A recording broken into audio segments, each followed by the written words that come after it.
Les Clés de la Ville, une production Figaro Immobilier et Radio Imo. En partenariat avec le Conseil supérieur du notariat, Elio, Arkea Banque Entreprise et Institutionnelle et Nexity. Présenté par Sylvain Lévy-Valency et Olivier Marin.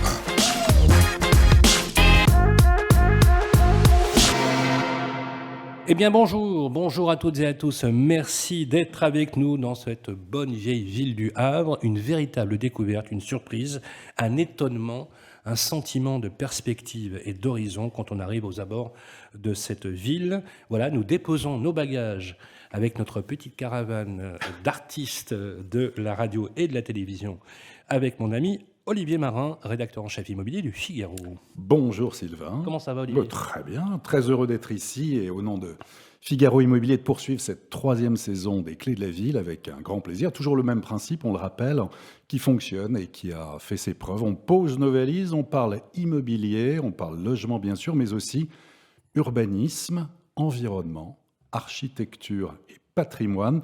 Et à travers notre émission, c'est l'occasion de montrer que la ville, elle bouge, elle se transforme. Il y a une identité, mais il y a aussi de nouvelles façons de vivre et d'habiter. On le verra à travers des reportages, des échanges et les témoignages en plateau de personnalités emblématiques, des acteurs de la fabrique de la ville. Et pour cette saison 3, après avoir découvert Reims, Nice, Metz et Amiens, eh bien, nous sommes au Havre, depuis le magnifique musée d'art moderne André Malraux, reçu par notre grand témoin, que nous sommes très heureux d'accueillir ici, Jean-Baptiste Gastine, premier adjoint au maire chargé de l'urbanisme et de l'environnement. Bonjour. Bonjour à tous les deux et bienvenue au Havre, dans cette ville qui en effet est une ville à nul autre pareil, très singulière, ouverte sur le grand large, une ville maritime, mais une ville classée au patrimoine mondial de l'UNESCO pour l'œuvre de la reconstruction d'Auguste Perret. Bienvenue au Havre. Merci beaucoup. Merci. Et au programme, donc, nous retrouverons nos partenaires. Tout d'abord, la séquence La vie ensemble avec notre partenaire Nexity. On recevra Jean Malo-Percevaux, directeur général promotion Normandie Nexity. Chaque mois, un notaire du Conseil supérieur du notariat. Aujourd'hui, nous recevrons Maître François Gillot, notaire, au Havre. Il nous dressera un panorama de l'immobilier ancien, l'évolution des prix et des ventes, mais également délivrer des conseils pratiques. Comme toujours, Arkea, entreprise institutionnelle, nous accompagnera pour la séquence Parlons territoire. Aujourd'hui, Jean-Pierre Niot, directeur général d'Alcean, sera à nos côtés. Et puis on évoquait les conseils. Plus que jamais, on en a bien besoin à l'heure où l'on parle tant de sobriété, de rénovation énergétique dans les logements. Elio, spécialiste de la rénovation, sera présent avec Claire Gagnère, secrétaire générale d'Elio, pour nous éclairer sur les bonnes pratiques. Voilà pour ce beau programme. Mais tout d'abord, Sylvain, si je vous dis Le Havre, l'édito, c'est à vous.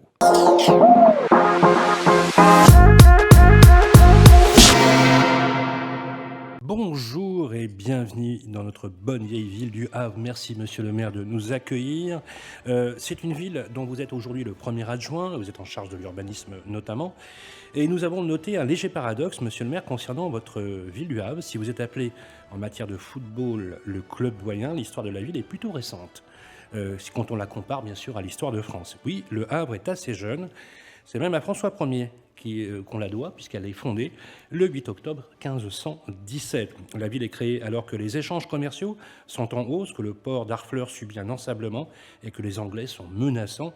Ils l'ont souvent été quand même, les Anglais menaçants. François Ier, roi de France et de Navarre, signe une charte de fondation du port, Havre de Grâce, dont les plans sont confiés au vice-amiral Guyon-le-Roi. Il faut imaginer à l'époque un terrain marécageux au bord de l'estuaire de la Seine, sujet souvent aux tempêtes. Un terrain au départ peu accueillant, mais les premiers navires rentrent au port du Havre en octobre 1518, soit un an plus tard, après la fondation de la ville. En 1520, le roi se déplace en ville du Havre et lui donne ses propres armoiries, une salamandre, connue pour le roi François Ier, un animal que l'on pense indestructible, et la devise « Nutrisco et extingo », pardonnez-moi l'accent peu latiniste, je nourris et j'éteins. Le Havre occupe une place stratégique et a deux objectifs, défendre le royaume de France, bien sûr, et développer surtout le commerce maritime. Le premier quartier de la ville à se développer est le quartier Notre-Dame autour de son port.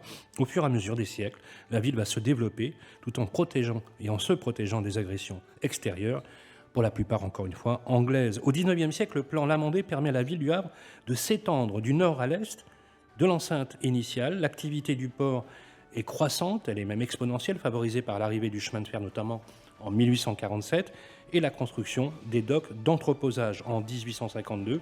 Le Havre va absorber ses communes voisines d'Ingouville, du Bassan-Vic et de Graville-l'Eure, faisant sauter l'enceinte des fortifications pour mieux s'étendre. La seconde moitié du XIXe siècle est une période faste pour la ville. Elle connaît un véritable boom économique et une industrialisation rapide. Ça a un peu fait sa légende au XIXe siècle. Les grandes lignes transatlantiques à destination notamment de New York partent d'ici, du Havre. Le tramway fait son apparition dans les rues et la ville va continuer de se développer. En 1919, l'annexion de Granville-Sainte-Honorine permet au Havre de doubler quasiment sa superficie. Le port va se moderniser. Au fur et à mesure de ces agrandissements, il va se tourner vers la pétrochimie, le commerce du café, du coton. Le tourisme aussi fait son apparition dans une ville qui va devenir une station balnéaire et une destination prisée des Parisiens à partir de la monarchie de Juillet. Mais le Havre va être malheureusement fort impacté par la guerre, notamment la Première Guerre mondiale, qui a fait ici un lourd bilan humain, même si la ville est épargnée des destructions massives grâce à sa position qui était loin du front. Durant la Grande Guerre, le Havre fut surtout un lieu de production massive de munitions, a accueilli le gouvernement belge en exil. Ironie de l'histoire, le Havre sert également de base arrière à pratiquement 2 millions de soldats britanniques qui y sont passés. L'entre-deux-guerres impacte le Havre d'un point de vue économique. L'inflation fait mal et va ruiner de nombreux rentiers. La ville est devenue à majorité ouvrière et les grèves sont légion. Les ports du nord de l'Europe commencent à concurrencer celui du Havre et l'activité économique commence déjà à ralentir.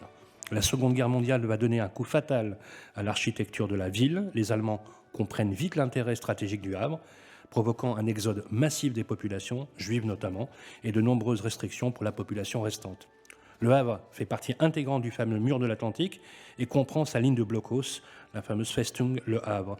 Alors que la libération se propage dans tout l'Hexagone, une poche de résistance allemande dans la ville va entraîner son bombardement massif par les Anglais. Nouvelle ironie de l'histoire, les anciens quartiers historiques seront détruits et la ville doit être reconstruite. Et c'est à l'architecte Auguste Perret qui en est chargé, un des premiers techniciens spécialisés en béton armé. Sa reconstruction du centre-ville va privilégier la circulation. On en a parlé tout à l'heure de l'espace, notamment de la lumière. C'est même une première en matière d'urbanisme. Aujourd'hui, c'est même enseigné dans les écoles. On parle d'Auguste Perret. Elle sera d'ailleurs également inscrite sur la liste du patrimoine mondial de l'humanité à l'UNESCO en 2005. Le Havre va continuer son expansion, va annexer Biéville, Sambic, puis s'urbanisme de manière très intense avec la mise en circulation du tunnel Génère qui va relier la ville haute à la ville basse. L'inauguration en 1982 du Centre culturel international Oscar Niemeyer va achever en quelque sorte cette période de reconstruction et de développement économique. Entre-temps, la ville sera étendue une dernière fois avec l'annexion en 1973 de Caux-Crayoville et de Rouelle au nord-est. L'activité économique du port va demeurer. Elle a été quand même plutôt bien mise à mal depuis les 30 Glorieuses. Elle est renforcée par la création du port 2000 et un statut de port majeur pour le trafic de conteneurs et par le lancement en 2012 d'Aropa Port, qui est un groupement d'intérêt, comme vous le savez, qui regroupe les ports de Paris, de Rouen et du Havre. Oui, depuis la fin des 30 Glorieuses, la ville est marquée par une désindustrialisation, un recul relatif du commerce et une constante baisse démographique. On va en parler avec vous, monsieur le maire, tout à l'heure. Le Havre a longtemps semblé avoir du mal à maintenir sa place dans une compétition économique internationale de plus en plus farouche, mais plus que jamais, l'attractivité du Havre est au cœur des enjeux, au cœur de vos enjeux. Comment devenir une métropole maritime et durable au XXIe siècle ? Réponse avec vous, monsieur le maire, mais je vous propose dans un premier temps de découvrir un très joli reportage qu'on a tourné sur votre ville hier et il faisait un temps superbe. On le découvre.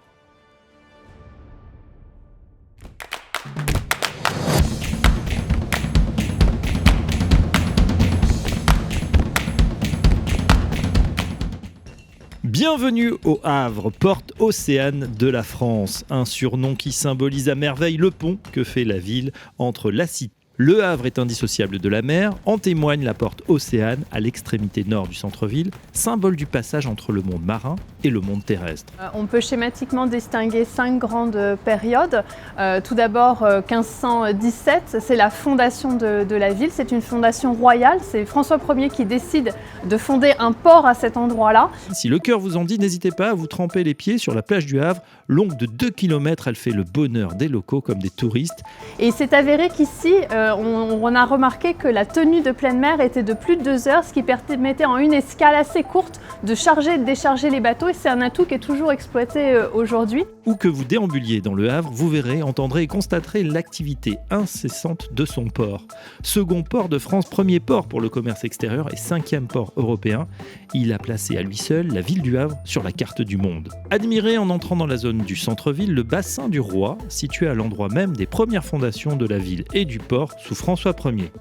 Donc autour de ce bassin, de ce premier port, on va associer rapidement 2 quartiers, qui est le quartier Notre-Dame, qui va être très rapidement marqué par le clocher d'une église qu'on voit encore aujourd'hui, qui est le clocher de la cathédrale Notre-Dame, qui est construit à la Renaissance. Et puis le quartier Saint-François, la ville va s'emballer, le développement urbain et portuaire de la ville va complètement se développer sur toute la plaine alluviale. Et puis les populations vont suivre, s'installer dans l'est, mais aussi sur la côte et sur le plateau. La gare jouxte les docks Vauban, enchevêtrement de docks dont la construction a débuté en 1846 pour s'achever en 1884. Le centre commercial a été réinauguré en 2009.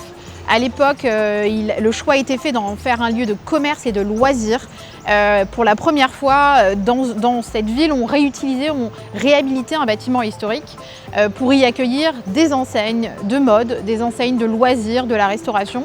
Ce qui jusque-là était une nouveauté au Havre, puisque ce bâtiment n'avait pas été exploité depuis son histoire originelle de stockage. Alors aujourd'hui, effectivement, on est au cœur d'un quartier qui évolue énormément. On est dans une ville qui est très dynamique, dans laquelle il y a énormément de projets et on a vocation à devenir ce lieu de vie, à devenir ce lieu où tout autour, les habitants vont pouvoir se retrouver. Les docks ont survécu au bombardement intense de la Seconde Guerre mondiale. La Seconde Guerre mondiale, qui coïncide donc avec une période de bombardement. Dès 1940, la ville est occupée et bombardée. En allant vers l'ouest, nous rentrons dans la zone du centre-ville, ou quartier Perret, entièrement reconstruit par l'architecte star Auguste Perret au sortir de la guerre. Et donc, il y a un bombardement massif qui est décidé, qui a lieu les 5 et 6 septembre 1944. Et donc là, tout le centre économique, politique, résidentiel, historique de la ville disparaît. Et comme c'est vraiment une ville portuaire très importante pour la France, le ministère de la Reconstruction décide de choisir un architecte d'envergure internationale pour la reconstruire. Donc un architecte qui est Auguste Perret, qui a une très grande expérience du béton armé et qui est surtout entouré d'une équipe d'architectes qui vont pouvoir mener ce grand projet avec lui. Et donc entre 1945 et 1944, la ville va être reconstruite.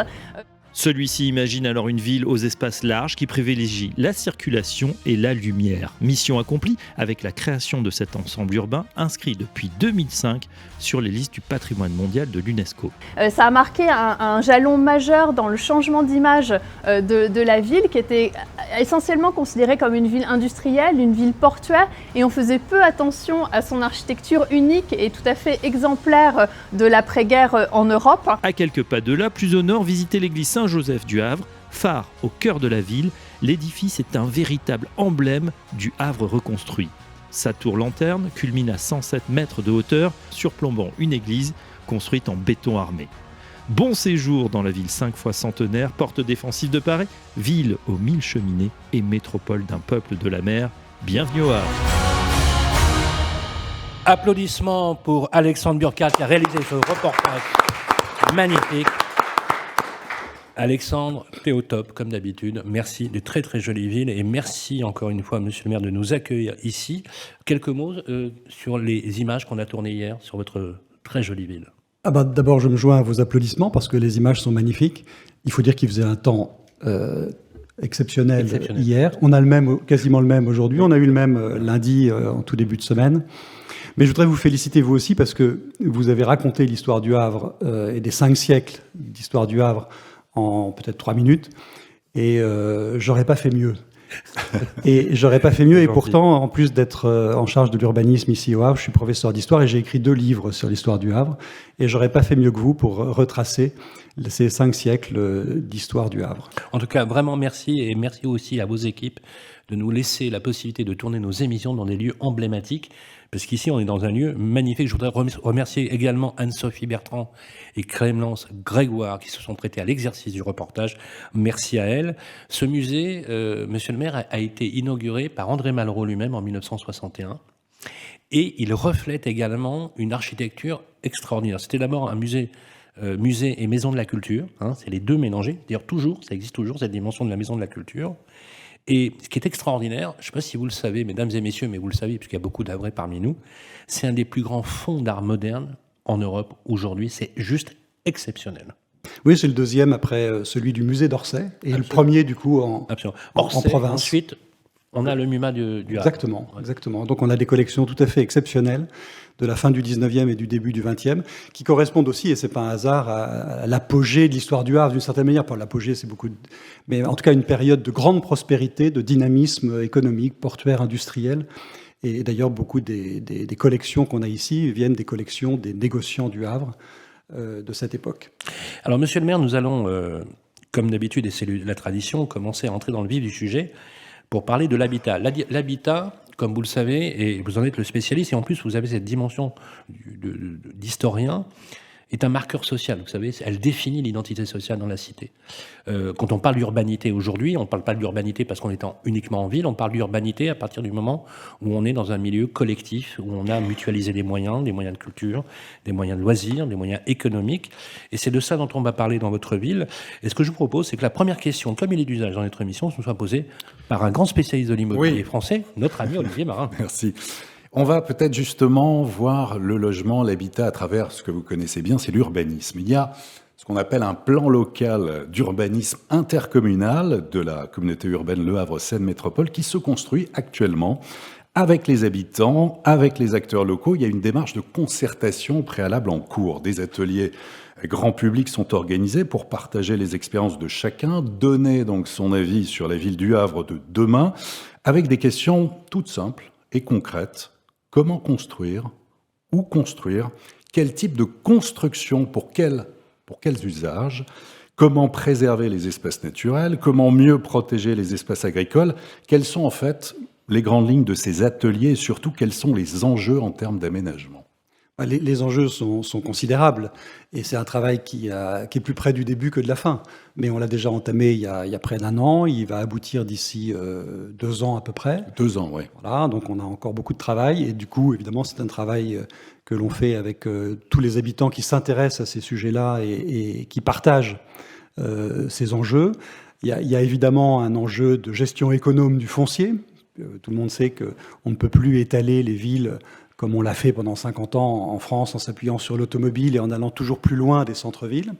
Donc pour la ville-centre qu'est Le Havre, dans cette agglomération, il y a un enjeu peut-être de redensification, d'intensité urbaine de plus en plus importante pour donner du sens, je crois, à la vie en centre-ville, en ville-centre et en centre-ville, mais en ville-centre. Et permettre peut-être de développer des activités et toutes les fonctions d'une ville, loisirs, développement économique, habitat, mais en arrêtant de consommer et d'artificialiser des espaces agricoles ou des espaces naturels autour de la ville. Donc il y a cet enjeu-là. Il y a aussi l'enjeu évidemment de permettre au Havre de continuer à développer ses activités économiques, portuaires, logistiques. On est une ville portuaire, industrielle, logistique. Et donc beaucoup de quartiers du Havre sont des quartiers où s'entremêlent la fonction habitat et la fonction économique, industrielle et même parfois logistique. Et donc il y a des enjeux très très importants. Ça concerne surtout le Havre Sud, c'est-à-dire les quartiers les plus proches des activités portuaires. Il y a l'enjeu de l'urbanisme et de l'environnement, de la qualité de vie, du traitement des espaces. Et on y tient beaucoup. La mobilité, le commerce, la démographie aussi, ça touche. Bien sûr. Là aussi, bien sûr. Donc, rendre compatible le développement d'une ville industrielle, portuaire et logistique avec le développement d'une qualité de vie qui, je crois, a commencé à être repérée ici au Havre, ça vous a frappé. C'est la marque de fabrique, et j'allais dire, c'est même une ironie du sort, encore une, parce qu'on n'a pas la même perception. En fait, je le dis puisque je l'ai vécu, on a une perception extrêmement positive, mais de l'extérieur, on voit qu'il y a quand même un chemin à faire pour développer cette attractivité.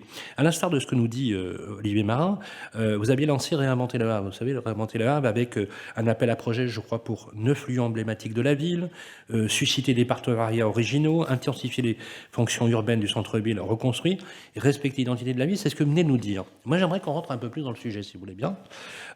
Si on rentre dans le détail de ce projet, 7 projets innovants ont été retenus en 2019, c'est bien ça? Oui, absolument. Où est-ce que nous en sommes aujourd'hui? Alors, sur les 7 qui ont été retenus en 2019, il y en a un seul qui n'aboutira pas immédiatement. Mais comme on en a récupéré un autre qu'on n'avait pas attribué en 2019 et qui, lui, va se concrétiser tout près d'ici, sur l'espace André Graillot, qu'on va transformer en centre d'art contemporain, eh bien, en fait, on en aura bien 7 qui vont aboutir dans des délais. Pardonnez-moi, je vais les citer comme ça, on va reprendre. L'ancien cinéma 99 avenue Foch, l'ancien centre régional jeunesse et sport. Vous aviez la Halle aux Poissons, les Gobelins, l'ancienne école de management de Normandie, très grande réputation d'ailleurs. Oui, le Crédit, j'ai pas fait, hein, je l'ai pas faite. Par contre, je suis venu au Havre, chez vous ici, il y a exactement 42 ans. J'y ai passé un mois quand j'étais sur le Tour de France. J'ai passé un mois, ça a été un souvenir assez mémorable, parce que le souvenir que j'en ai gardé, c'était le gris. Oui, comme quoi finalement, ça valait le coup de revenir. Et vous avez aussi le Crédit municipal et enfin les terrasses d'Ingouville.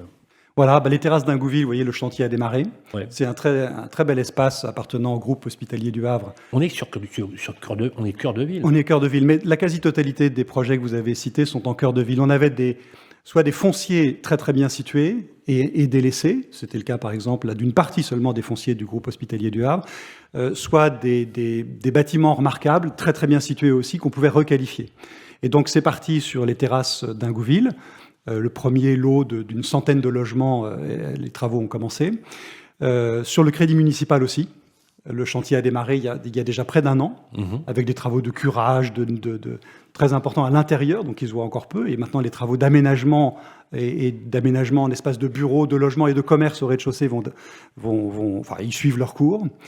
Sur le cinéma, on est en train de le démolir.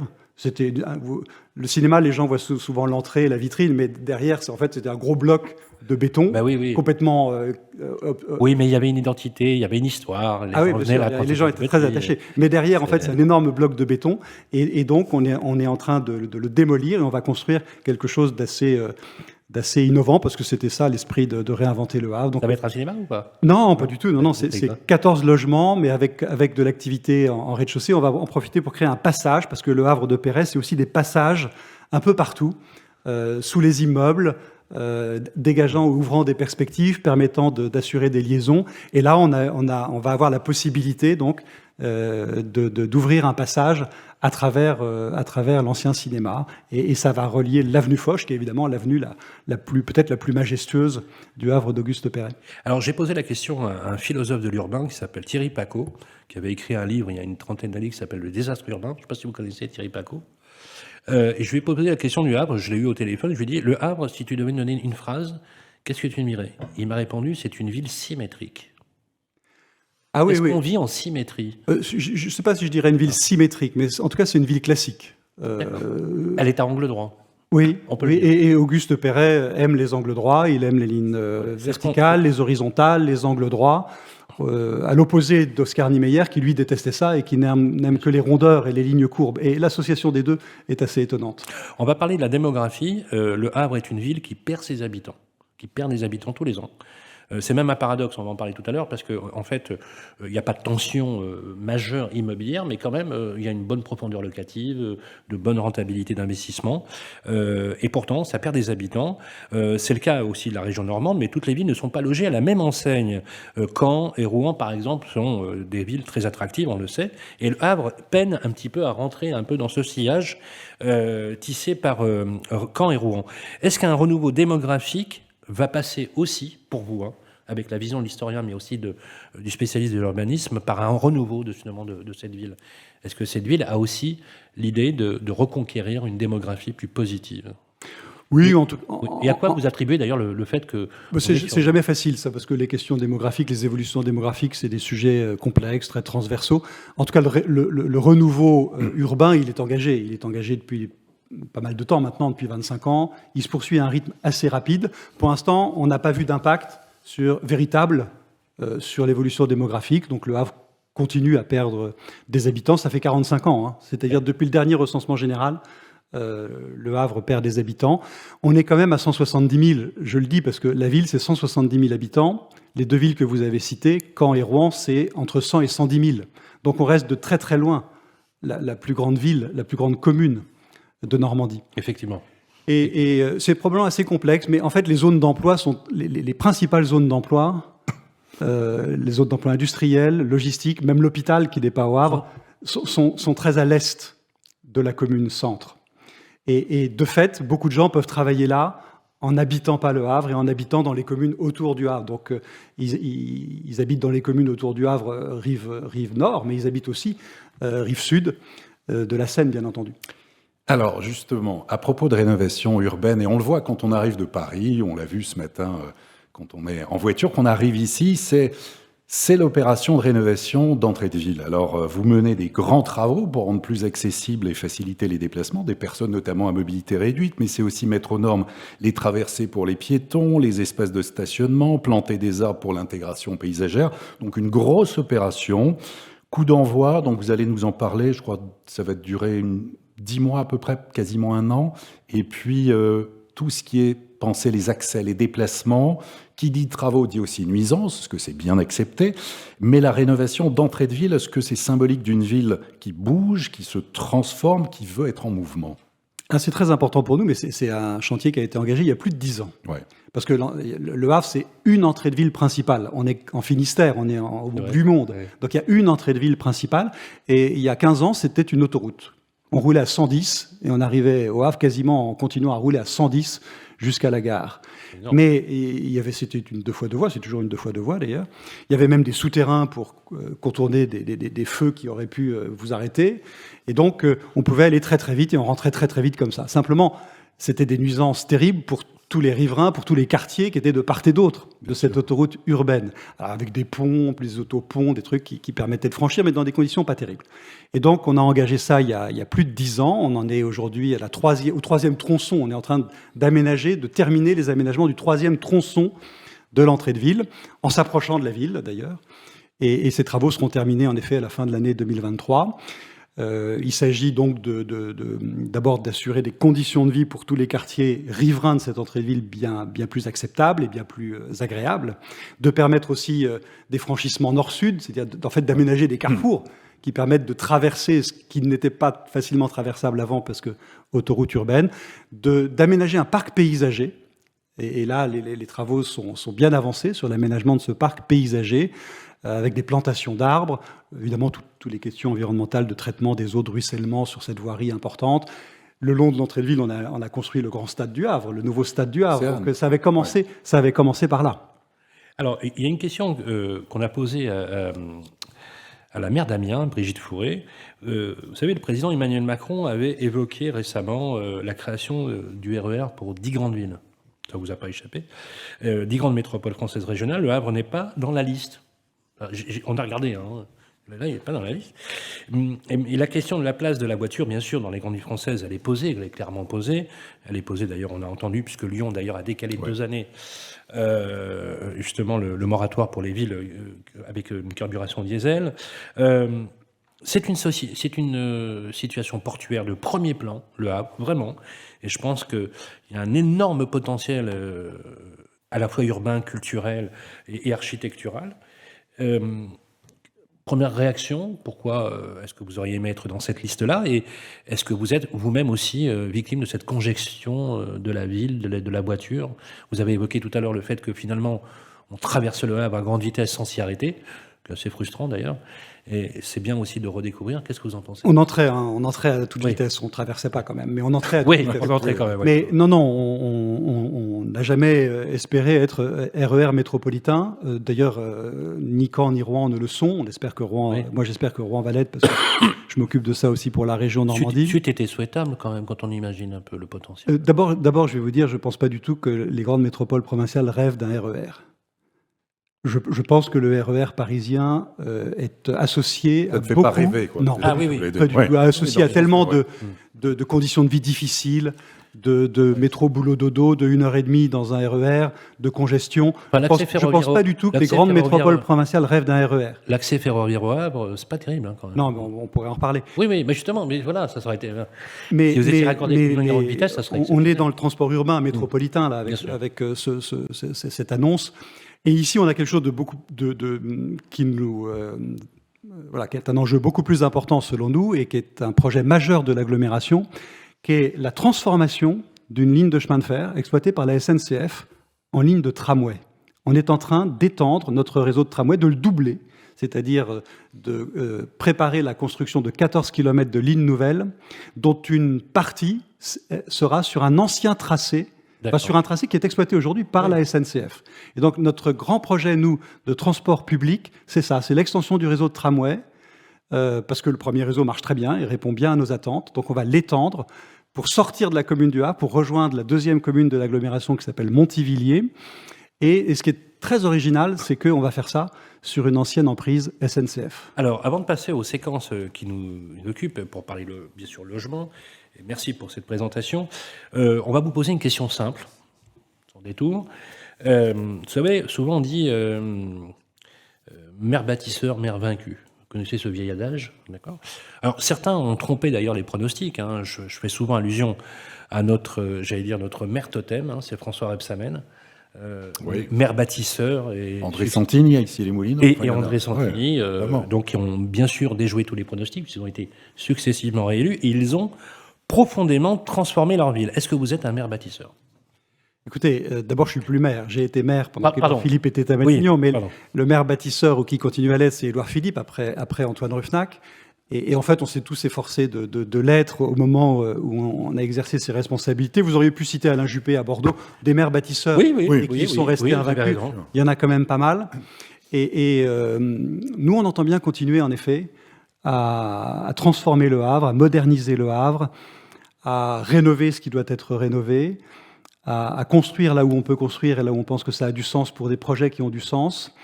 Et je crois que c'est ce que les Havrais reconnaissent en effet dans les équipes municipales qui se sont succédées depuis 25 ans. Est-ce qu'on est bien logé au Havre ? Évidemment qu'on peut se loger très bien au Havre, qu'il y a des logements, des gammes de logements extrêmement diversifiées pour répondre à des besoins et à des attentes très diversifiées en termes d'usage ou en termes de prix, bien sûr. Et à propos d'habitat, justement, je me permets cette question. À l'heure où on parle un petit peu de retraite, un petit peu en ce moment, et notamment des seniors. Bien vieillir, c'est avant tout vivre le plus longtemps possible chez soi, à la maison ou dans son appartement. Le vieillissement de la population, qui est un facteur démographique qui appelle à la fois des réponses urbaines, sociales, culturelles et sanitaires. Au Havre, pour aider les seniors à adapter ou améliorer leur habitat, vous avez mis en place, j'ai vu ça, je trouve ça très intéressant, le Sherpa, c'est le service havrais d'évaluation des risques au domicile des personnes âgées, qui s'adresse aux personnes retraitées de 60 ans et plus. Au-delà de cette initiative, quelle politique publique mène le Havre pour faciliter la vie des seniors ?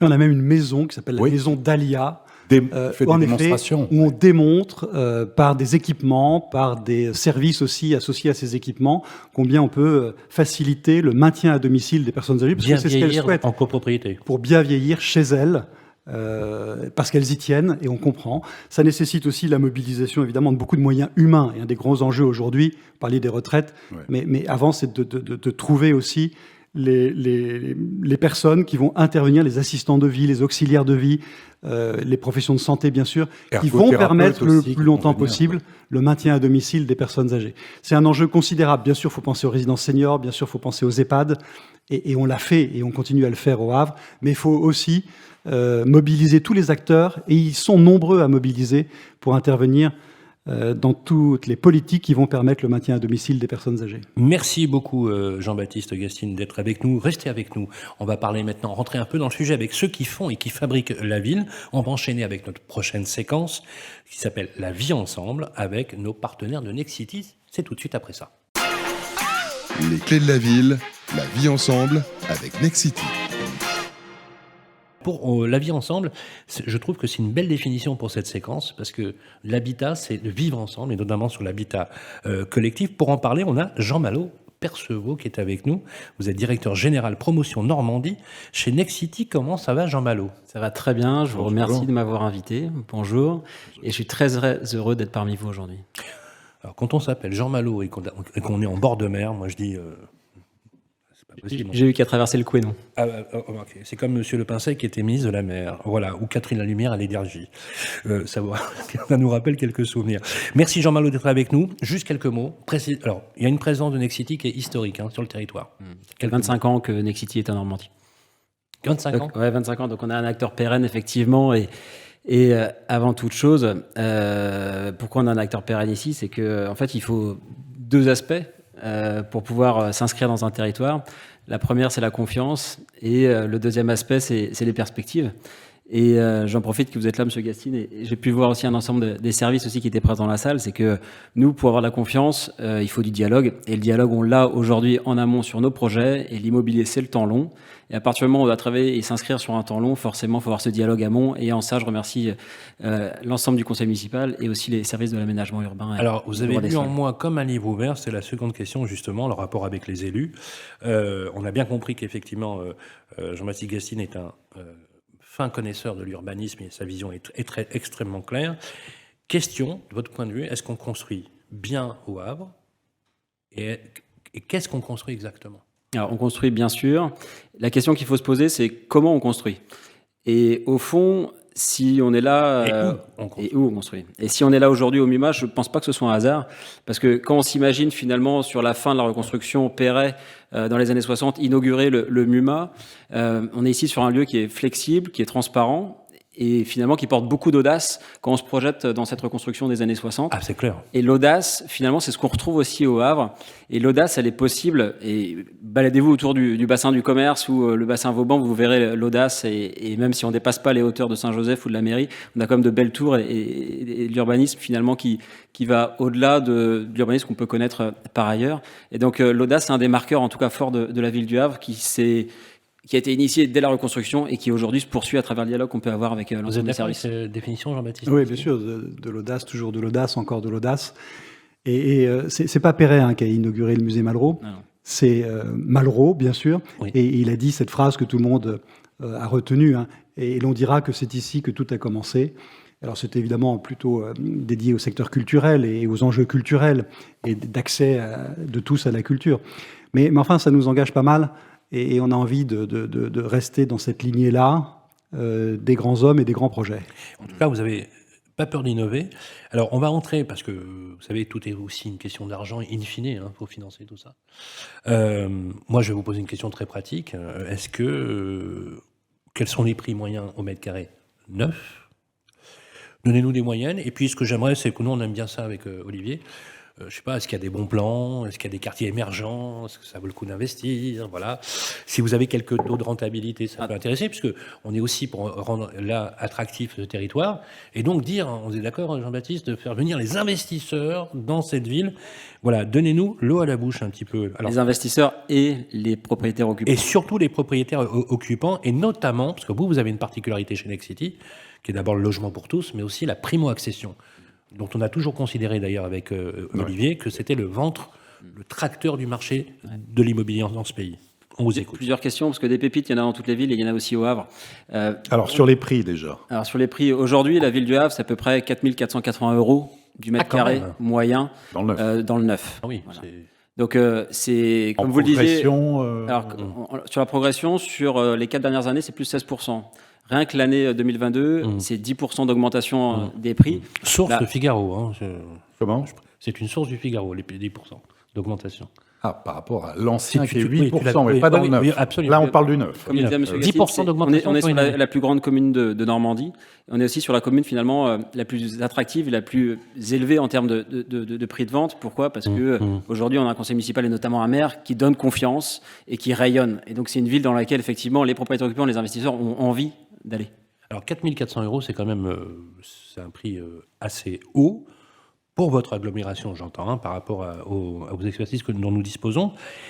Ça se vend bien, parce que quand on voit, alors moi je posais une question un peu bébête, mais quand je vois une démographie finalement qui est un peu en berne quand même dans la ville, pourtant il n'y a pas de problème pour écouler les stocks, ça se vend bien, on se loue bien, il y a une tension relative, mais voilà, il n'y a pas de surstock ici. Parce que la confiance est là vis-à-vis des acquéreurs. Il y a plusieurs choses.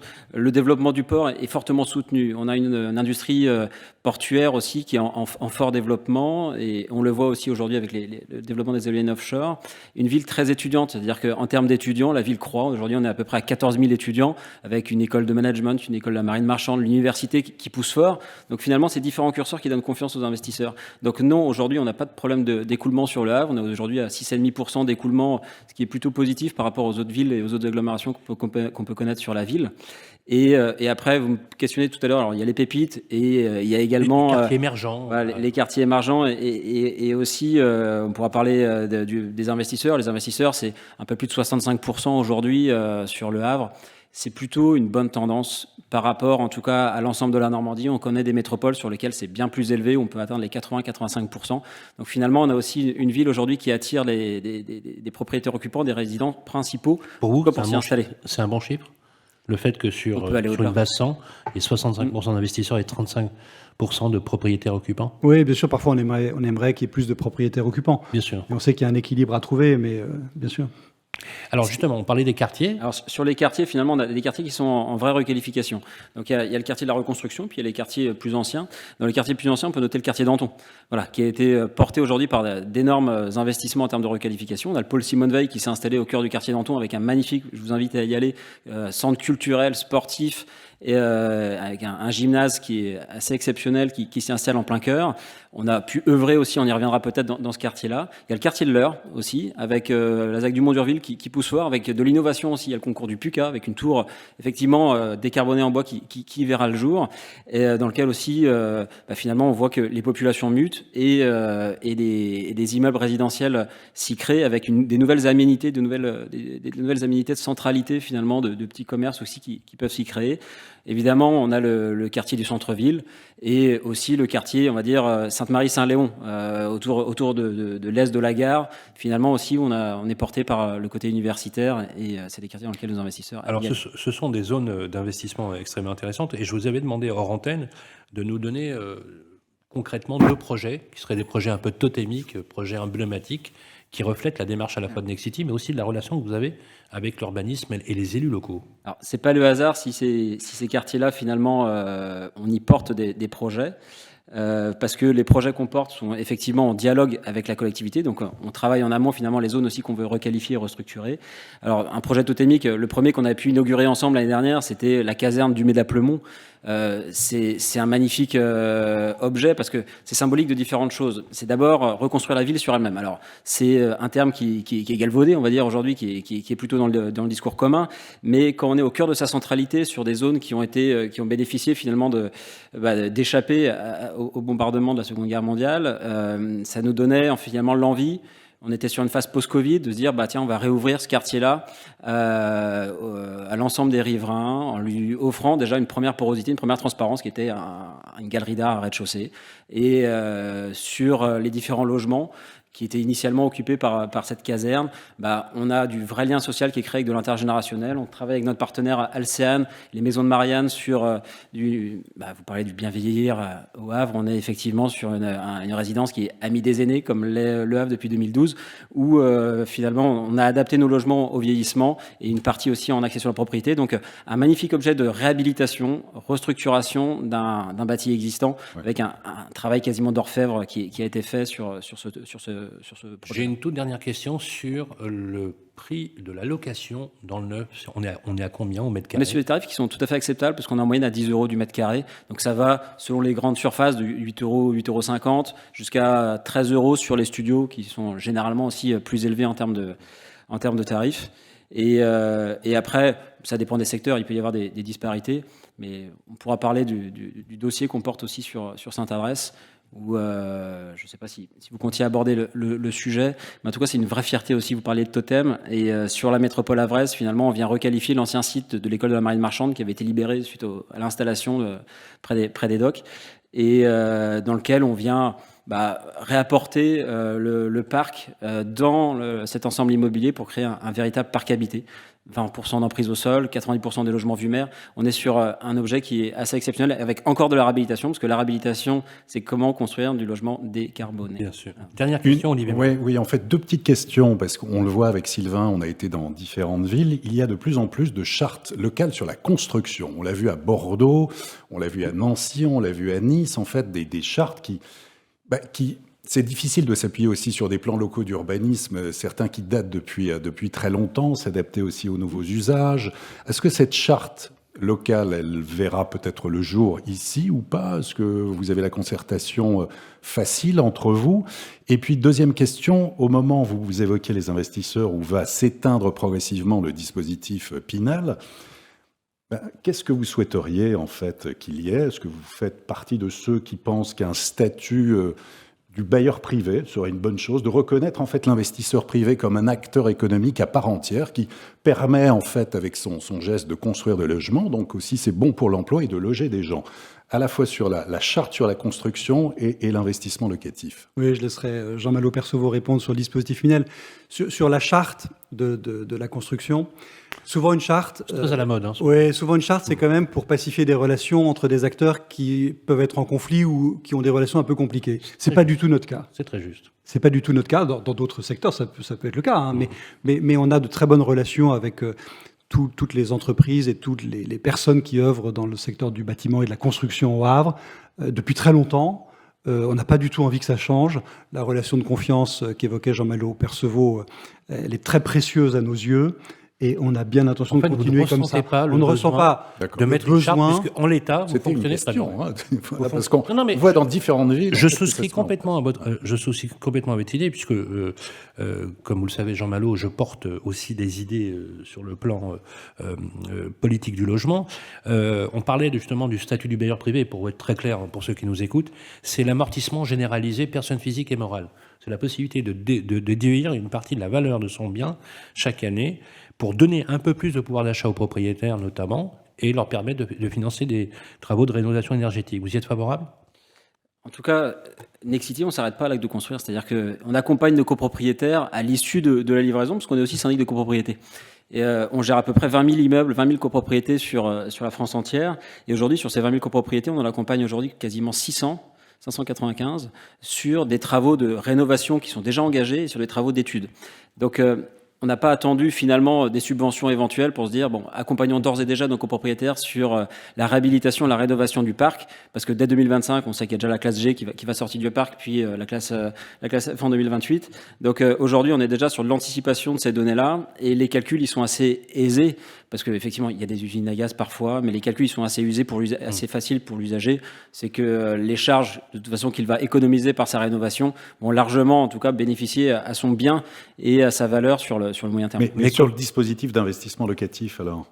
En fait, le dispositif locatif, on l'anticipe aujourd'hui, effectivement. On a surfé sur des phases qui étaient peut-être de l'injection depuis le Pinel, puis ensuite avant le Duclos, etc. Pour soutenir, en tout cas, ça a permis de construire. Mais quand vous dites de l'injection, souvent, Jean-Baptiste de Gassine sera d'accord, je pense, avec moi, c'est parfois des mesures de perfusion fiscale dont on imagine que l'industrie immobilière bénéficient d'un bonus fiscal qui leur permet de s'éclater. On a vu naître, non mais il faut dire les choses comme elles sont, voilà, on a vu naître des programmes immobiliers dans lesquels il n'y avait aucune profondeur locative, ni même de revente, ça c'était, il y a prescription depuis, et je peux vous le dire, c'est depuis 2002. Pourquoi? Parce qu'aujourd'hui, on est sur des sujets différents. Mais si demain on dit, voilà, l'État ne perfuse plus fiscalement, et donne des moyens structurants, vous savez, pérenne sur la possibilité d'amortir, finalement, pour vous, c'est gagnant, à condition de ne pas augmenter la sortie qui bénéficie. Donc c'est du donnant-donnant. Quand on prend une mesure fiscale, c'est donnant-donnant. Dans tous les cas, là, ce qu'on travaille, c'est qu'on va se réintéresser finalement à ce qu'on produit en termes d'emplacement, en termes de réponse à un besoin d'usage de nos acquéreurs, et on va peut-être sortir d'une phase effectivement d'investissement sur des niveaux de rentabilité, mais on va plus s'intéresser finalement aux produits, à l'appartement et à l'accessibilité. C'est très clair. C'est quelque chose bien sûr, on développera tout au fur et à mesure de nos programmes. Merci beaucoup. Applaudissements pour Jean Malo Percevaud, directeur général de cette région pour Nexity. Nous allons enchaîner, restez avec nous pour l'instant, on va enchaîner tout de suite avec une prochaine séquence, le Conseil supérieur du notariat fédéré avec des chambres régionales, et nous allons recevoir dans quelques instants Maître François Gillot, puisqu'on va parler d'un sujet majeur, monsieur le maire, c'est les prix de l'ancien, parce que je peux vous dire qu'il y a quand même un gros sujet, c'est tout de suite après ça. Merci Jean Malo. Merci. Les clés de la ville, parlons bien, avec le Conseil supérieur du notariat. Olivier Marin, on va parler maintenant avec les notaires et nous recevons sur le plateau Maître François Gillot. Bonjour, maître. Bonjour Olivier, bonjour Sylvain, merci de votre invitation. Eh oui, effectivement. Donc chaque mois, un notaire du Conseil supérieur du notariat qui nous rejoint. Maître François Gillot, alors on va faire avec vous un tour d'horizon de l'immobilier ancien, l'évolution des prix, des ventes, mais également délivrer quelques conseils pratiques. Alors, pour démarrer, on a quelques chiffres clés.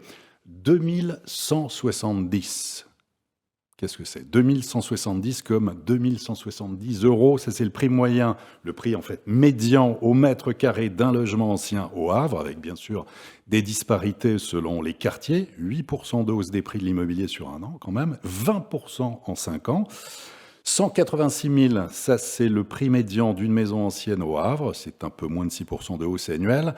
Voilà, comment se porte ce marché de l'immobilier au Havre, et est-ce qu'il y a, comme on a pu le constater dans d'autres villes, un ralentissement de l'activité ? Eh bien, le marché se porte bien. Effectivement, sur les 5 dernières années, on a eu une évolution de plus de 20%. Comme vous l'avez rappelé, pour les appartements, c'est un prix médian de 2160 € le mètre carré, avec des disparités, parce qu'il n'y a pas un marché immobilier, il y a plusieurs marchés immobiliers. Au niveau des tarifs doux, on est aux environs de 850 à 1200 € à l'entrée de ville et sur la ville haute, Coqueruville et Montgaillard. Et puis après, comme l'a évoqué monsieur le maire, centre-ville, les Ormeaux, Saint-Vincent, on est une moyenne médiane, prix médian, de 2005 à 3000 € le mètre carré, avec des prix avoisinants. Je sais que ça va vous défriser, Sylvain, mais on dépasse les 600 000 € sur les Ormeaux, centre-ville. Il y a eu des records. Il y a eu des records sur l'année écoulée. Quel record ? Sur 600 000 €, on a carré prime, c'est-à-dire que c'est vraiment des quartiers. Voilà, alors le mètre carré prime, après, on a l'avenue Foch, M. Gastine en parlait tout à l'heure, on est à plus de 4 000 €, rue Raoul Dufy. Et quand on atteint la plage, vue mer, appartement en très bon état, on est à plus de 5 000 €.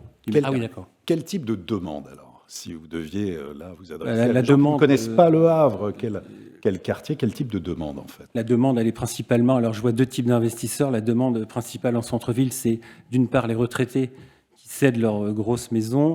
Ils sont attirés par le centre-ville. Pourquoi ? Puisqu'on l'a évoqué tout à l'heure, tout peut se faire à pied, en vélo, on laisse la voiture de côté. Tout est à moins de 20 minutes à pied, la plage, les halles centrales, le marché du dimanche matin, le pôle culturel avec les docks, le cinéma, la gare, où en méthode douce, on peut y aller avec le tram. Voilà. Et puis le deuxième type d'investisseurs, les Parisiens. Alors, les Parisiens, de plus en plus ? Oui, de plus en plus. Oui, on est à peu près à 7% de clientèle parisienne. Énorme. Oui, c'est énorme. C'est énorme. Donc ça pourrait être plus. Quand on prend les moyennes, bien sûr. Taux de rentabilité, ça veut dire quoi ? C'est attractif ? On est à 6 à 8% brut quand même. En moyenne. Voilà. Rentable, mais si au Havre. Oui, mais ça y est, ça se sait maintenant. Et les Parisiens sont arrivés avant le Covid, je crois. Hein. Ça fait à peu près 5 ans. Il n'y a pas eu de poussée depuis. Il y a une poussée depuis 5 ans à peu près, je crois. 5 ans. Il y a une poussée d'1% par an. Ouais. Voilà. Mais est-ce que vous administrez, quand vous les rencontrez, parce que l'avantage des élus locaux, c'est qu'ils sont à portée de parole, pour va pas dire autre chose de leurs administrés, ils vous disent oui, les prix augmentent, il y a trop de Parisiens, etc. Non, Non, moi je l'ai entendu vraiment très très peu, quasiment pas. D'accord. Mais c'est aussi une très très bonne nouvelle parce qu'on a beaucoup d'immeubles dans le centre ancien qui ont besoin d'être rénovés. Il faut investir. Ouais. Et il faut les investisseurs pour rénover des immeubles qui sont très très bien situés dans des quartiers très très agréables et qui, dont certains vivaient de quasiment insalubres. Il y a un taux d'insalubrité qui peut être important dans ce qu'on appelle le centre ancien. Et on a besoin de faire revenir des habitants, donc de rendre les logements habitables. Avec donc des sujets qui sont liés aux copropriétés. D'ailleurs, je crois que dans la salle, nous avons un spécialiste de la copropriété, un ami qui s'appelle Édouard Morlot, je ne sais pas s'il est parmi nous, qui est un spécialiste justement de la copropriété, où il y a un vrai sujet justement d'aménagement. Et justement, parlons-en. Je trouve que les prix du mètre carré sont quand même tolérables, assez intéressants. Vous avez dit qu'effectivement le taux de rentabilité est intéressant. Maintenant, à l'instar de ce que nous disait Olivier, voilà, nous on a envie d'investir, mais on voudrait faire de bonnes opérations. Dans quel quartier on pourrait investir? Dans l'ancien. Voilà, on a compris que qu'il y a un quartier prime, où nous l'avez situé, qui est à quasiment 5 000 € du mètre, où là on est quand même sur du haut de gamme. Donc on a quand même une gentrification qui s'opère quand même sur ces quartiers-là. Quel quartier vous nous conseillez et à combien? Beaucoup dans le centre-ville, notamment au niveau des locations de courte durée, pour ne pas employer d'anglicismes qui vous sont chers. Merci. Voilà. Je vois que vous avez écouté nos émissions. Voilà. Les demandes portent toujours sur les Ormeaux, sans Vic. Les Ormeaux. Oui, d'accord. Voilà. Et c'est toujours le même principe. Dans l'immobilier, c'est l'emplacement. Pour faire des travaux de rénovation énergétique, forcément, puisque maintenant, on est dans le cadre d'un moratoire très strict, avec des étiquettes énergétiques qui sont maintenant impropres à la location. C'est une très bonne chose. On a d'ailleurs ici des spécialistes de la rénovation énergétique. Ça vaut la peine quand même d'investir. Parce qu'on a encore de la marge. La moyenne, comme le disait Olivier, 2160 €, ça nous laisse encore de la marge. On en a encore sous le pied. Et en cette période d'incertitude, en quoi faut-il être particulièrement attentif aujourd'hui quand on souhaite vendre ou acheter un bien immobilier? Acheter les principes, la règle d'or d'abord c'est l'emplacement, donc la proximité des écoles, des services, transport. Bien sûr. Ensuite effectivement l'étiquette énergétique, puisqu'en 2050 le zéro carbone, on ne pourra accepter que les étiquettes A et B. Depuis quelques mois, on conseille de plus en plus aux clients d'aller voir le banquier avant de visiter un bien, puisqu'on a vu ces derniers mois beaucoup de refus de prêt puisque le taux d'usure était dépassé. Quasiment 1 sur 2. Voilà. 45% de refus de dossier en moyenne en janvier 2022. Tout à fait. 23, pardon. On est à plus de 3% maintenant lorsqu'on signe des et promesses plus de 300 points de base d'augmentation. C'est pas neutre quand même, ça ralentit. Est-ce que ça a un impact justement sur le marché ici? Oui, en volume. On a constaté depuis quelques mois une décélération au niveau du nombre des transactions. Les délais de vente sont un petit peu plus longs entre le compromis et la vente. Combien de temps pour délai? Quel est le délai de vente en moyenne? 3-4 mois. À peu près. Quand même. Oui. Ah oui. On est obligé de plus en plus de mettre de délais de réitération plus longs puisque les banques... Bien sûr. ont resserré le... Bien sûr. Dernière question. Les atouts du Havre, justement, pour investir, quels sont-ils? Multiples. La plage, la mer, 365 jours par an, vous pouvez vous adonner à votre sport favori, soit la pêche ou le bateau, puisqu'on est un port ouvert H24. Ouais. La proximité, puisque comme l'a dit M. Gastine, il faut regarder d'autres horizons. À gauche, vous avez Deauville, Trouville, Touques. À droite, vous avez Étretat, vous avez la forêt, vous avez les jardins suspendus. Donc, c'est vraiment le pari gagnant. Et puis le pari aussi des étudiants, puisque la ville fait un gros effort pour... on a l'ISEL... comment ça s'appelle? L'école de management. Oui, et puis Sciences Po Paris. Voilà. Sciences Po Paris, Paris, voilà. Et puis on a l'école 42 là. Bien. Voilà. Ah oui, mais l'école 42, on en a beaucoup parlé justement ce matin. Voilà. Pour une fois, on parle du Havre, et puis c'est la seule sur la région ouest de la France, donc en avant le Havre. Merci, Merci beaucoup, maître. Applaudissements Merci. pour François Gillot, notaire. Merci. Et nous allons enchaîner avec un sujet très important qui nous tient beaucoup à cœur en ce qui nous concerne. On va parler du logement social et de la mission du logement social avec un grand spécialiste. Il est le directeur général d'Alcéan, c'est Jean-Pierre Agneau qui va nous rejoindre dans quelques instants, tout de suite après ça. Les clés de la ville, parlons territoire, avec Arkea Banque, entreprise et institutionnelle. toujours accompagné bien sûr d'Olivier Marin. Ça va toujours, Olivier? Très bien. Alors, on va parler d'un sujet important avec vous, Jean-Pierre Niaud, qu'on accueille sur le plateau, directeur général d'Alcean. Bonjour Jean-Pierre. Merci d'accueillir Alcean. Et vous avez un rôle majeur. J'aimerais juste quelques mots. Tout à l'heure, on disait que François Ier avait créé la ville du Havre. Le Havre a aussi créé le logement social. Oui. Historiquement. On ne le dit pas assez, mais c'est bien de vrai. faire un peu d'histoire. C'est vrai que j'ai envie de reprendre la formule qu'a rappelée Jean-Baptiste Gastine. C'est ici au Havre que tout a commencé. André Malraux. C'est le maire du Havre. Le maire du Havre, ministre. Antoine Ruffnac. Jules Siegfried. Oui, oui, Jules tout à fait, Siegfried, oui, en 1894, Absolument. qui porta une loi très importante, qui donna le top départ au logement social. À l'époque, c'était pour créer des sociétés d'habitation bon marché. Alors, seules les entreprises et les philanthropes investissaient en ce domaine. Et puis, il a fallu attendre le début du XXe siècle pour que les communes, notamment, puissent se doter d'outils. Et c'est à ce moment-là qu'Alcean est né, en 1914. Donc oui, tout est parti pour le cadre législatif du Havre. Et c'est vrai que peu de gens le savent. Vous le savez, vous, Jean-Baptiste? Ah oui. Oui. En plus, il y a eu un colloque en 2022, Oui. à l'occasion du centenaire de la mort de Jules Siegfried.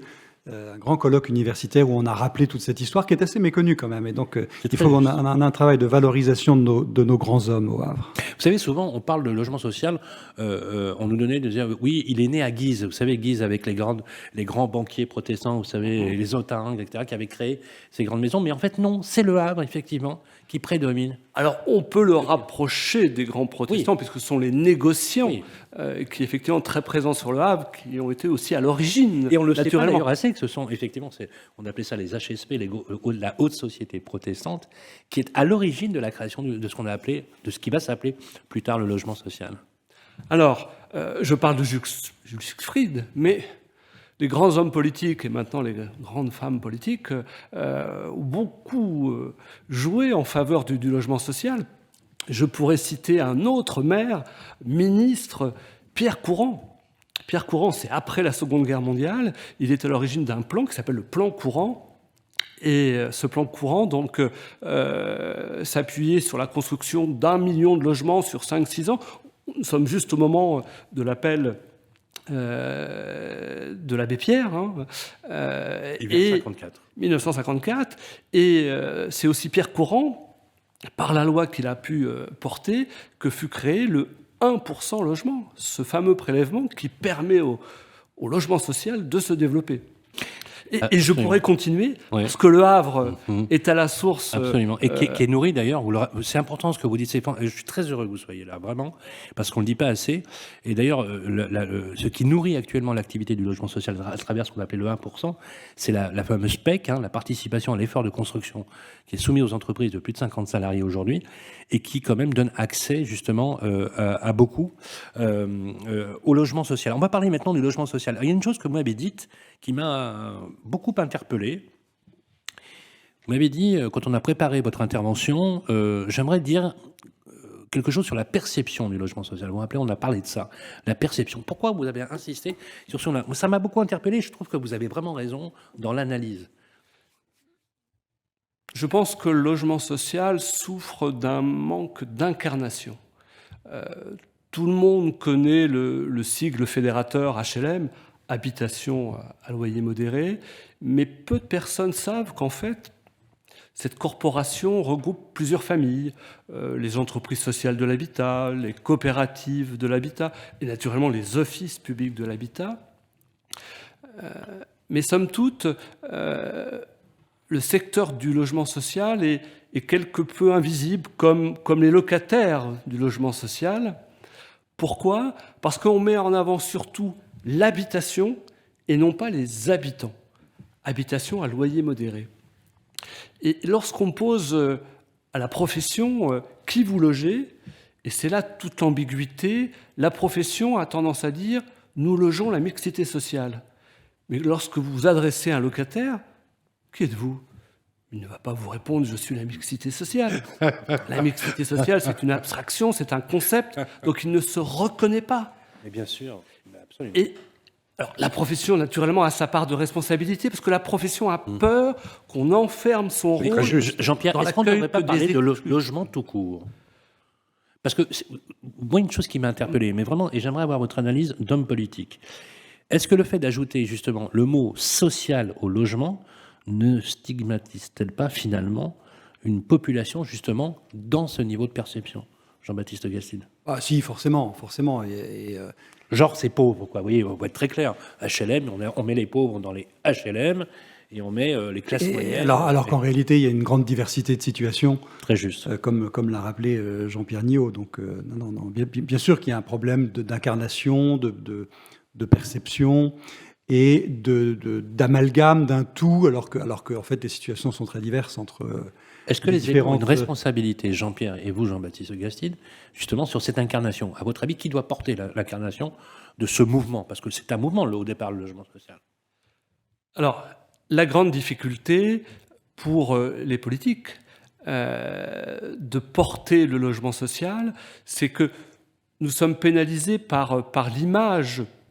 Justement, je parlais du plan courant, c'est vrai qu'il a fallu construire beaucoup, rapidement, dans les années 50, 60, et c'est vrai que des bars et des tours ne sont pas forcément une image ou une belle image qu'on souhaiterait porter.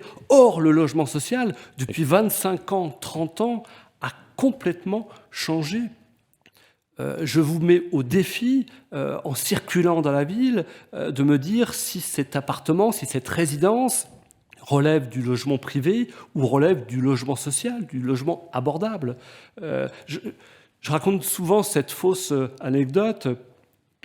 Il y a 50 ans, si on vous invitait à l'inauguration d'une résidence HLM, et si vous perdiez votre invitation, vous êtes dans la ville, rapidement, vous auriez trouvé le lieu. Voilà, c'était une barre, c'était une tour. Aujourd'hui, si vous perdez votre carton d'invitation, première réaction, c'est de dire « ça va être compliqué ». Non. En fait, les plus beaux logements, aujourd'hui, ce sont les logements sociaux. Et vous allez de nouveau trouver aisément le lieu où se déroule l'inauguration. Alors, comment se porte-t-il le logement social au Havre? Quels sont les volumes? Il y a combien de logements sociaux aujourd'hui que vous logez, que vous gérez aujourd'hui? Alors, le logement social se porte bien au Havre. Nous sommes à plus de 30% de logements sociaux. Il y a donc vous êtes dans les clous au niveau... oui. Plus que ça. On est même largement au-dessus. Oui, nous sommes au-dessus. Et c'est vrai que nous logeons, et on l'a découvert à l'occasion de la pandémie, les travailleurs essentiels. Et nous jouons un rôle important. Vous évoquiez l'évolution de la population sur le Havre. Je pense qu'il y a eu une évolution des besoins liés à l'évolution des métiers. Le port, il y a 50 ans ou un siècle, regorgeait de personnel, de travailleurs, d'ouvriers. Aujourd'hui, on a de plus en plus besoin de femmes et d'hommes disposant de formations élevées et donc apportant une valeur ajoutée beaucoup plus forte, mais un nombre moindre d'acteurs pour créer de la richesse.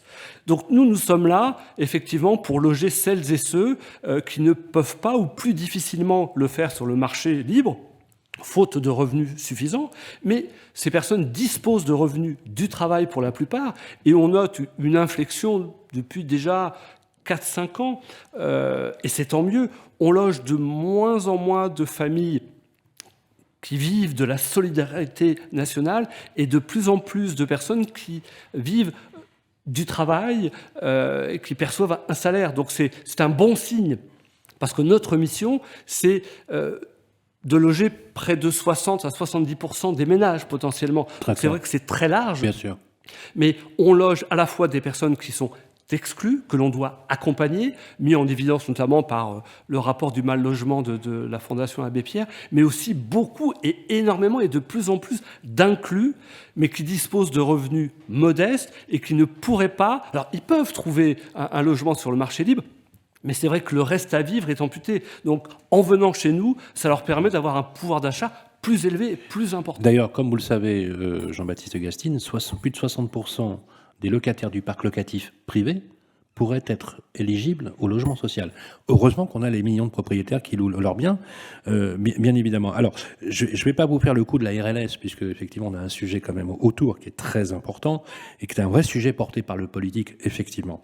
Je voudrais qu'on parle de la réhabilitation du parc existant et des enjeux de rénovation énergétique qu'on abordera dans le détail avec la séquence de nos amis d'Elio et d'état de la demande.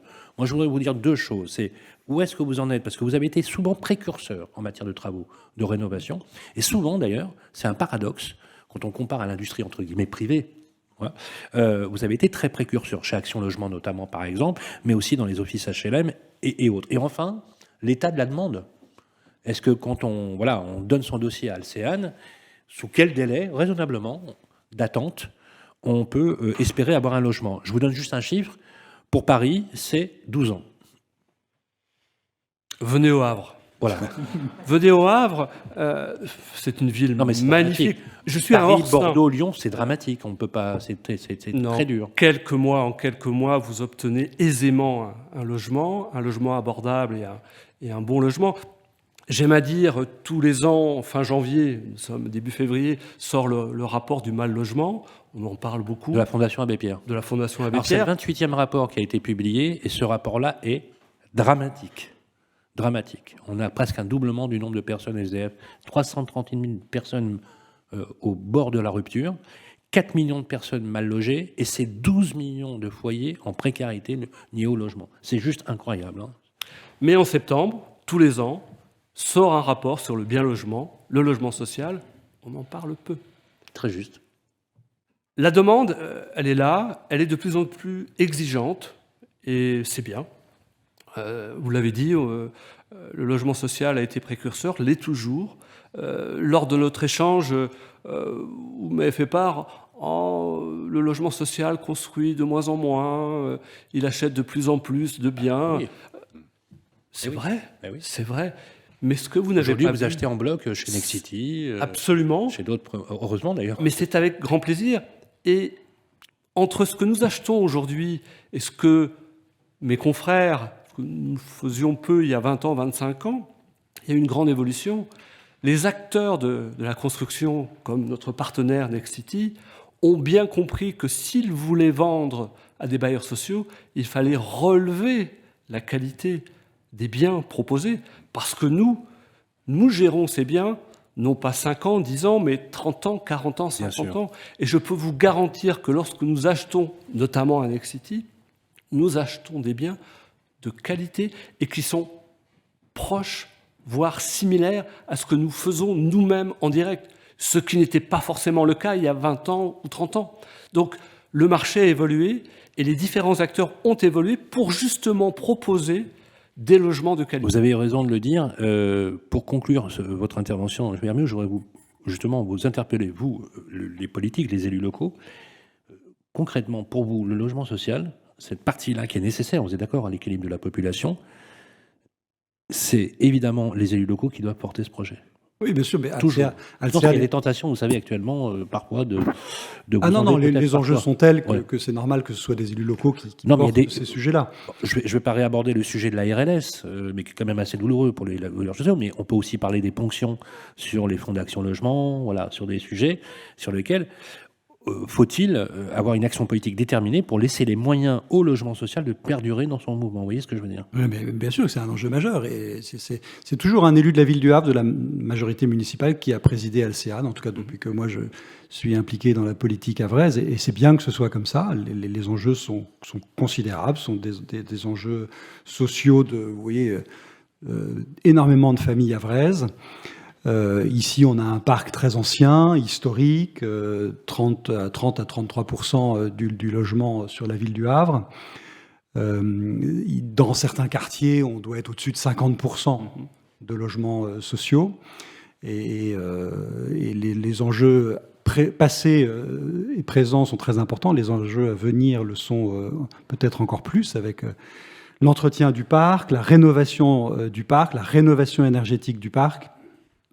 Ici, on a à la fois un enjeu à rénover de manière énergétique le parc d'Alcéane, mais aussi à alimenter les logements par de l'énergie pas chère. Je le dis, permettez-moi de présenter ça pendant 30 secondes. Non, mais c'est hyper important. Ouais, On a commencé en disant qu'on était une ville industrielle. On va, d'ici peut-être 3 ans, alimenter avec de la chaleur de récupération de la zone industrielle 1 logement sur 3 au Havre. Énorme. Énorme. C'est probablement, ce pourcentage est probablement unique en France, rare probablement dans le monde. 1/3 des logements havrais va être alimenté par de la chaleur de récupération prise sur la zone industrielle. Quand ce sera opérant? Mais alors, on en a déjà.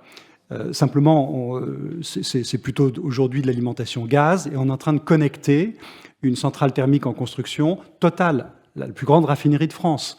On va récupérer la chaleur que Total envoie dans l'air aujourd'hui pour alimenter 12 000 logements supplémentaires. À terme, c'est 1 logement sur 3. Et quand je dis 1 logement sur 3, évidemment, on ne va pas raccorder les pavillons, on va raccorder des collectifs. Et parmi les collectifs raccordés, il y a évidemment beaucoup d'immeubles appartenant aux entreprises de logement social. 60% des logements sociaux seront raccordés à ce réseau de chaleur. Et c'est essentiel parce qu'aujourd'hui, les charges locatives, qui étaient hier accessoires, deviennent essentielles. Et c'est pour cela que la notion d'habitation à loyer modéré, je préfère habitation bon marché parce que ça couvre l'ensemble, ouais. À la fois le loyer et les charges locatives. Et ce qui est exceptionnel, c'est que ce n'est pas seulement de l'énergie verte de récupération, c'est de l'énergie pas chère. Et c'est un mouvement continu, ce n'est pas un courant alternatif. Bon, un peu du haut. Merci Jean-Pierre Niaud. Merci à vous. Voilà, applaudissements pour Jean-Pierre Niaud, directeur général d'Alcéan. Et nous allons conclure la dernière séquence très importante. Restez avec nous, bien évidemment, pour parler de ce sujet. Bien mieux, c'est-à-dire parler de rénovation énergétique avec nos amis d'Elio. C'est tout de suite après ça. Les clés de la ville, bien mieux, avec Elio. Voilà, de retour ici au Havre, et on est toujours bien mieux, mais bien mieux, c'est la séquence qui nous occupe, bien évidemment. Un grand remerciement à Jean-Baptiste Gastine qui nous accueille ici au Musée d'Art Moderne. Un art magnifique, je le rappelle tout à l'heure, il faut vraiment venir. Je rappelle que vous êtes le premier adjoint à la ville du Havre, et merci beaucoup de nous recevoir, et merci également à l'ensemble de vos équipes. Olivier, nous recevons sur le plateau Claire Gagnère, bonjour. Bonjour. Secrétaire générale du groupe Elio, spécialiste de la rénovation énergétique. Inutile de dire que c'est dans l'air du temps. Oui, c'est dans l'air du temps, Claire. Bon, on est très heureux de vous retrouver. Merci. Après Nice. Effectivement, donc spécialiste multisecteur de l'efficacité énergétique. Bon, quand même quelques petits mots sur Elio. Qui on est ? Ouais. Oui. Alors Elio, on est un groupe indépendant, pionnier sur le marché des économies d'énergie depuis 2008. Et on propose des solutions, des programmes à tous les secteurs, donc industriels, secteur tertiaire, public, privé, des solutions pour économiser l'énergie, pour maîtriser sa facture énergétique, consommer mieux. Et à chaque fois, donc, on a la chance, et vous allez nous apporter des conseils pratiques et des exemples, notamment au Havre. Pourquoi faut-il mener des travaux de rénovation énergétique ? Comment économiser ? Mais tout d'abord, vous avez réalisé, alors là c'est au niveau national, une enquête auprès des copropriétaires sur le sujet justement de la rénovation énergétique en habitat collectif. Qu'est-ce qu'on peut en retirer ? Ah oui, alors on va vous annoncer aujourd'hui en première, une première communication sur ce sondage que l'on a réalisé auprès de plus de 370 personnes, qui ont répondu à notre enquête, et on leur a posé 2 questions. Donc c'était des copropriétaires occupants. On leur a posé 2 questions. La première, c'était le poids de l'énergie en fait sur les charges, et la deuxième sur l'implication du syndic sur les projets de rénovation énergétique.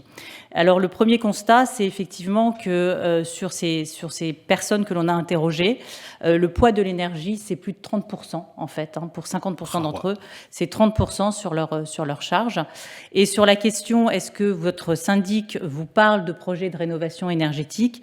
Ça n'a pas vraiment beaucoup évolué entre 2021 et 2022, puisque 82% des personnes interrogées nous disent que leurs syndics n'ont jamais évoqué de sujet de rénovation énergétique. Ah oui, c'est énorme, 82%.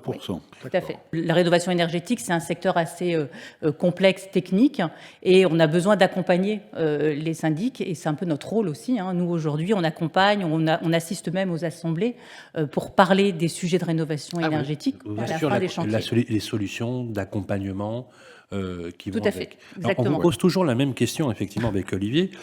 Est-ce que le Havre est un bon élève? Très intéressant. Alors, on a fait... Combien il y a de logements au Havre? Voilà. On a une petite cartographie qu'on affichera, je pense, après sur le site. Mais effectivement, donc, le parc de logements du Havre aujourd'hui, c'est un peu plus de 93 000 logements. Je vous apprends rien, avec une partie très importante de occupants locataires, plus de 60% en fait sont des occupants locataires, 73% d'appartements et 26% de maisons individuelles. Alors, ce qu'il faut savoir, c'est que plus intéressant, c'est la performance énergétique de ce parc au Havre. C'est pas très bon, a priori. C'est pas très bon. C'est pas très bon, puisque plus de 50% des logements sont assimilés passoires énergétiques, avec effectivement des classes entre G, E, F, G. Voilà, exactement. Ouais. Donc, il y a effectivement un effort important à faire. Vous êtes d'accord sur ces chiffres-là? Oui, on les connaît. On avait fait il y a une dizaine d'années, par des caméras thermiques, on avait mesuré les toits des immeubles du Havre. Il y avait des couleurs qui s'affichaient de plus en plus vers le rouge quand c'était des passoires thermiques. Donc pour vous, c'est pas une surprise? Non, on avait fait ce travail-là déjà très précurseur. C'était il y a une dizaine d'années. Ça avait révélé en effet qu'il y avait beaucoup de logements. Parce qu'avec 50%, vous êtes vraiment très mal isolés. Vous êtes vraiment dans le. Voilà, c'est pas bon du tout. Je pense que la bonne nouvelle, c'est qu'on peut effectivement trouver des solutions pour rénover ce parc. Grâce à Elio. Grâce à Elio, voilà. Grâce à Elio, notamment. Surtout aux entreprises de travaux locales, bien sûr. Puisque sans les entreprises de travaux, on ne peut pas effectivement faire tous ces chantiers de rénovation énergétique. Donc l'objectif, effectivement, c'est de faire ces rénovations pour changer de classe, puisqu'on l'a dit, on l'a répété depuis le début de cette émission, qu'il va y avoir, il y a déjà des mesures assez drastiques sur la location des passoires énergétiques, donc et bientôt la vente de ces... Ça a commencé en janvier 2023. Janvier avec les G+, et donc exactement. 2025 avec les G. C'est quelque chose qui vous inquiète, vous, quand on a vu notamment Édouard? Surtout quand vous voyez que les locataires, quand même, occupent des véritables passoires et que le budget d'énergie n'est pas neutre. Oui, il pourrait y avoir dans les prochaines années, si vous ajoutez à ça le zéro artificialisation nette, la difficulté d'avoir des droits à construire. C'est clair.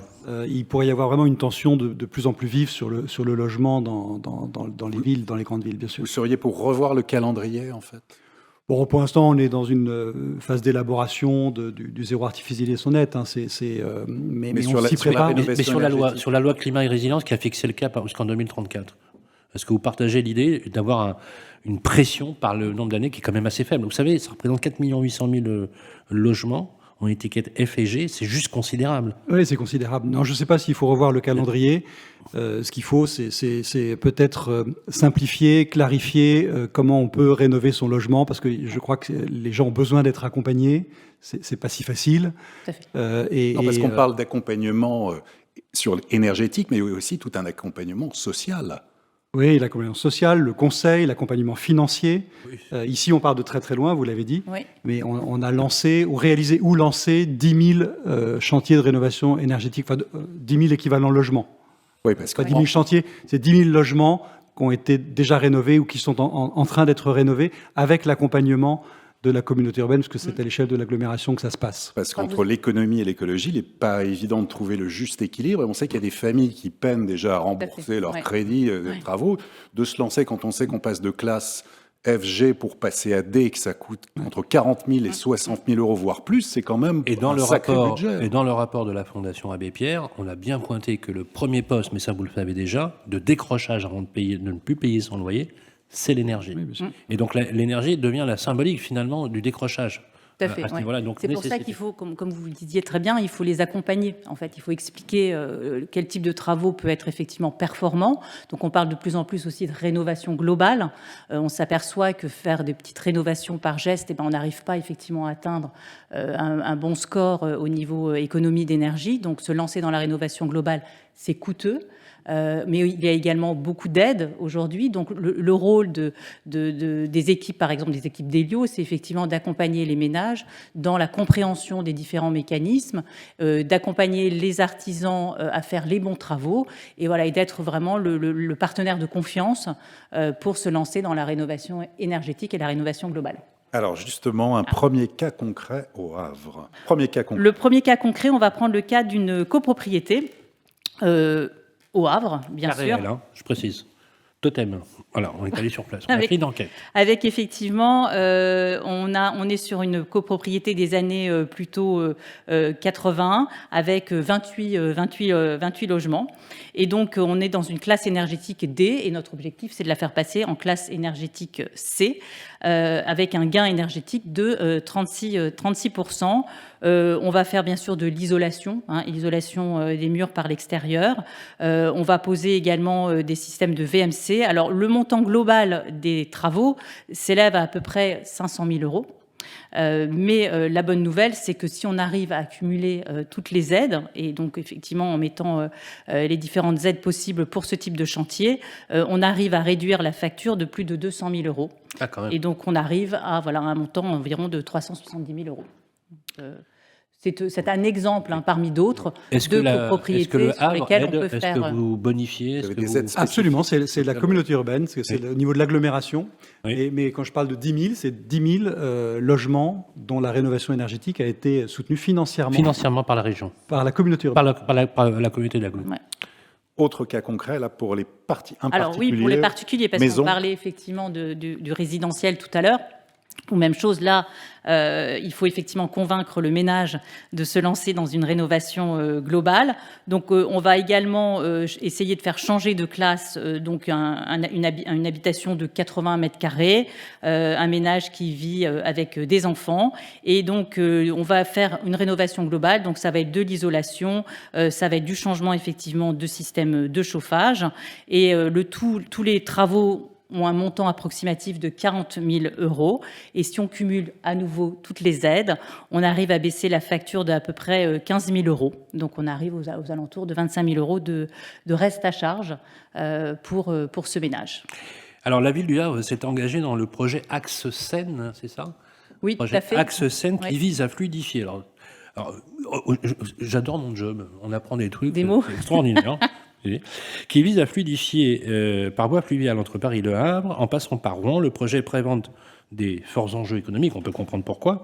Il est également important d'inclure dans ce projet d'envergure la transition énergétique. Alors là, c'est clair, c'est presque un projet, encore une fois, totémique. C'est quoi les solutions que vous pourriez apporter justement pour optimiser cette performance énergétique en utilisant justement ce transport fluvial? Moi, je trouve qu'il y a quelque chose d'extrêmement vertueux dans cet axe Seine. Effectivement, de plus en plus, on parlait de mobilité, on parlait de transport. Les transports, c'est un vrai sujet. Et de pouvoir transférer tout ce qui est transport terrestre via le fluvial, et Le Havre s'y porte tout à fait. Il y a aujourd'hui des mécanismes, notamment liés au certificat d'économie d'énergie, qui permettent de financer ce type de mécanisme et donc d'utiliser la partie fluviale pour faire du transport, notamment de fret. Et donc, la décarbonation, c'est aujourd'hui un des sujets majeurs autour du transport. Et chez Elio, effectivement, on a des équipes dédiées pour traiter tous ces sujets autour de la décarbonation et du transport. Qui est d'ailleurs l'objectif de la ville du Havre. Vous défendez le plan à l'horizon 2050, zéro carbone. Oui, bien sûr. Vous allez l'atteindre ? Alors, ça va pas être facile avec la zone industrielle que l'on a. Non, mais voilà, c'est pas une question piège. Mais d'une certaine façon, on n'a pas le choix, oui, bien sûr. On sait que si les grands industriels émetteurs de CO2 veulent rester ici, il faut qu'ils réduisent leurs émissions de CO2 et qu'ils aillent vers des processus de décarbonation. Et on a aussi intérêt à décarboner, en effet, les transports et donc à utiliser beaucoup plus le rail et le fleuve qu'on ne le fait aujourd'hui. C'est des enjeux majeurs pour Le Havre et pour la vallée de la Seine en général. Oui, vous dites que c'est le sens de l'histoire, en fait. Ah oui, mais c'est engagé. C'est-à-dire que cette transition-là... Elle est irréversible. Elle est obligatoire et elle est déjà engagée. J'espère qu'on ira assez vite. C'est très clair. Mais c'est engagé. Un triomphe d'applaudissements pour Claire Gagnère, secrétaire générale d'Elio. Restez avec nous. Voilà, il est temps de nous quitter et j'aimerais vous dire, Jean-Baptiste Gastine, adjoint au maire du Havre, tout le remerciement des équipes de Radio Imo, du Figaro Immobilier, de l'accueil que vous nous avez réservé, du temps que vous prenez pour participer à cette émission dont on espère qu'elle aura éclairé, rendu plus attractif la ville. Et j'aimerais citer finalement, vous savez, les maximes de Diderot, l'encyclopédiste. Il y a une maxime que j'aime beaucoup, je la dis de temps en temps quand je suis en forme. Il existe deux sortes d'hommes, on pourrait dire même deux sortes d'élus. Il y a ceux qui ne voient dans le monde que ce qui est, et ceux qui voient dans le monde uniquement l'immensité des possibles. C'est peut-être ce qui rend les premiers pusillanimes et les seconds téméraires. Je pense que définitivement, vous êtes, et la ville du Havre, est téméraire. Merci Jean-Baptiste Gastine de nous avoir accueillis. Il est temps de nous quitter. Olivier, nous allons nous retrouver le mois prochain. On va se retrouver, peut-être une conclusion, Monsieur Gastine, quand même. Non, vous m'avez remercié, mais c'est moi qui vous remercie de vous être intéressé au Havre, de vous être déplacé au Havre, d'avoir découvert ou redécouvert le Havre après une très très longue absence. Oui, écoutez, vous êtes les bienvenus, vous revenez quand vous voulez.